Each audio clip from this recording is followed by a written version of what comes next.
nggak ada yang mesti dibahas lagi. Untuk si komposit secara keseluruhan masih sideways, harga masih berada di bawah level 6950 6960. Jadi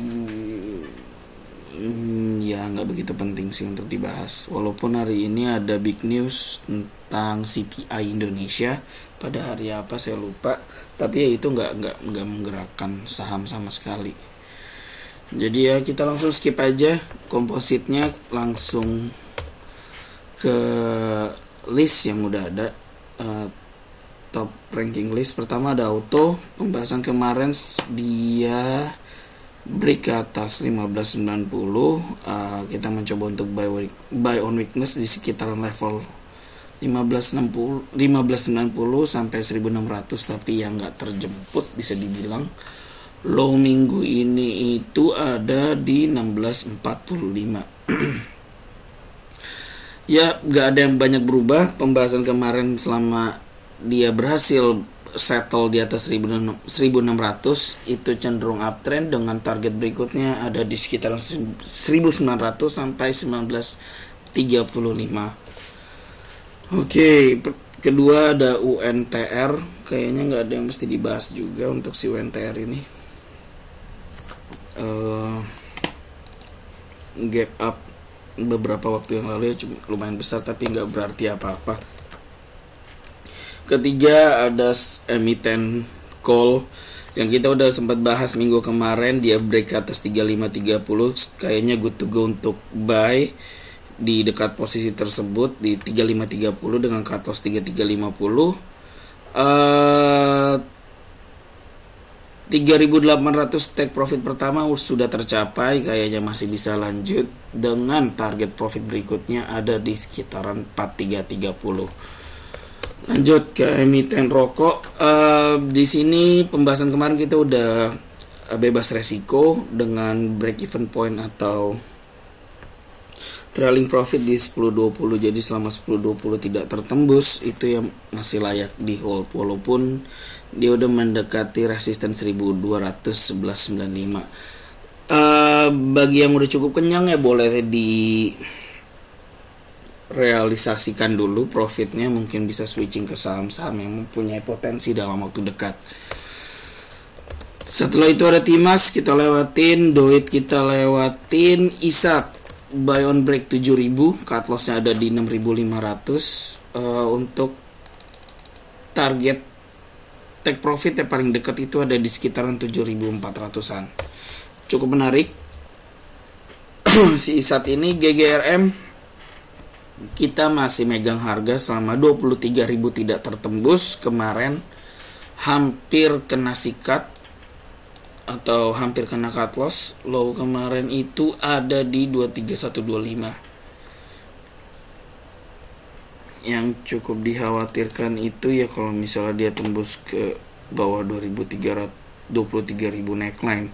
Ada yang bisa lihat itu pattern apa? Itu ada HNS. Ini left shoulders, ini head, ini juga right shoulders. Ini kemungkinan juga ada double top. Begitu, walaupun melihat dari MACD-nya nggak ada divergence whatsoever. Ngelihat di intraday chart ya udah pasti ada divergence, tapi ya kayaknya kita berpegang teguh ke daily chart aja. Setelah itu ada BABP kita lewatin. SSMS gak ada yang berarti apa-apa sih. Tradingan di SSMS tradingan di dekat level 14-15 ini technically udah dari tahun kemarin, yaitu lebih tepatnya di bulan 10 tanggal 17 2022 sampai sekarang cut lossnya 12.95 tidak tertembus. Jadi ya udah biarin aja, intinya masih boleh di hold selama 12.95 tidak tertembus.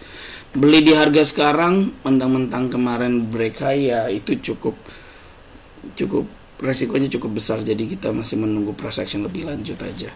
Go to pembahasan 2 minggu yang lalu boleh buy karena dia berhasil break ke atas 122 dengan cut loss 115. Kita kena cut loss di saham ini Di tanggal 22 Februari kemarin kita kena cut loss, lebih tepatnya dia jebol ke bawah 11.15 dengan low di 11.13. Sampai sekarang kita belum ada signal untuk beli lagi sih. Ya semoga bisa segera break high aja. Terusnya ada Akra.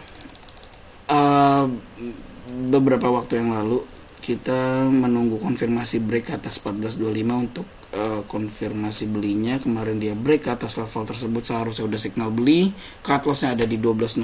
Jadi sampai sekarang kita masih nge-hold harga. Bagi yang berminat untuk buy on weakness silahkan di dekat-dekat level 14.25. Setelah itu ada Elsa. Kemarin dia break ke atas 326, seharusnya signal beli karena ada laporan LK yang keluar. Jadi ya Senin besok intinya ya lu sikat aja. Cut loss ada di 304. Take profit ya paling dekat ada di 354. Semoga lancar.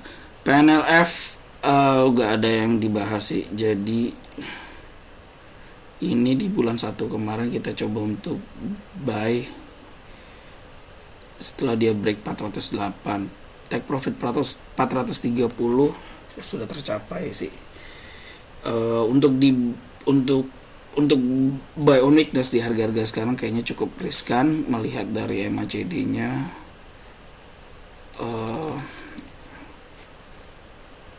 Ya nggak jelas.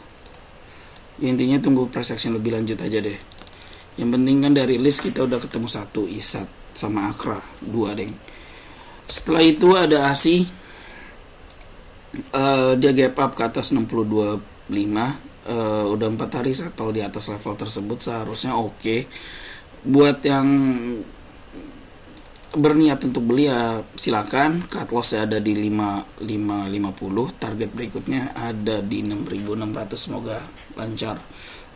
Walaupun ya ada kemungkinan dia nutup gap dulu, tapi ya nggak masalah selama cut loss kita di garis merah tersebut tidak tertembus. TMG kita lewatin deh. TMG kita belum nemu enaknya beli di harga berapa. Belum update ya.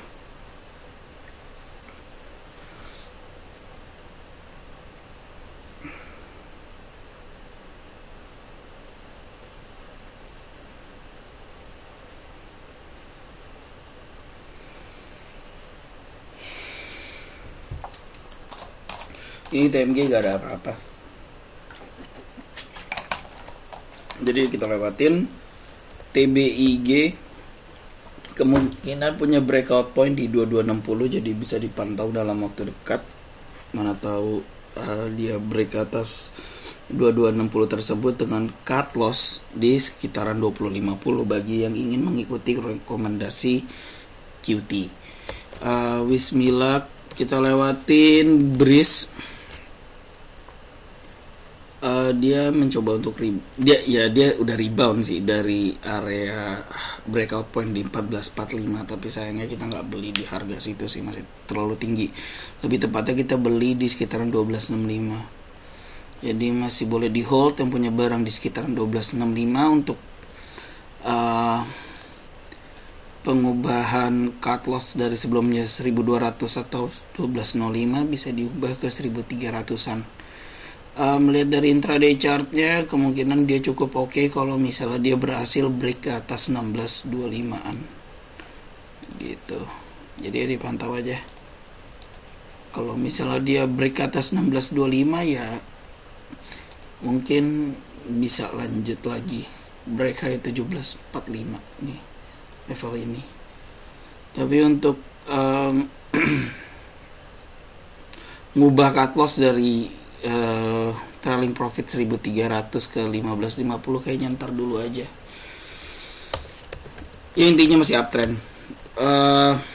Ini Agi beberapa minggu yang lalu kita udah sempat bahas dia break neckline dari double bottom. Neckline-nya ada di 2070. Take profit kita ada di sekitar 2300 sudah tercapai. Untuk saat ini kita punya planning untuk buyback kembali kalau misalnya emang harga berhasil break high 2290.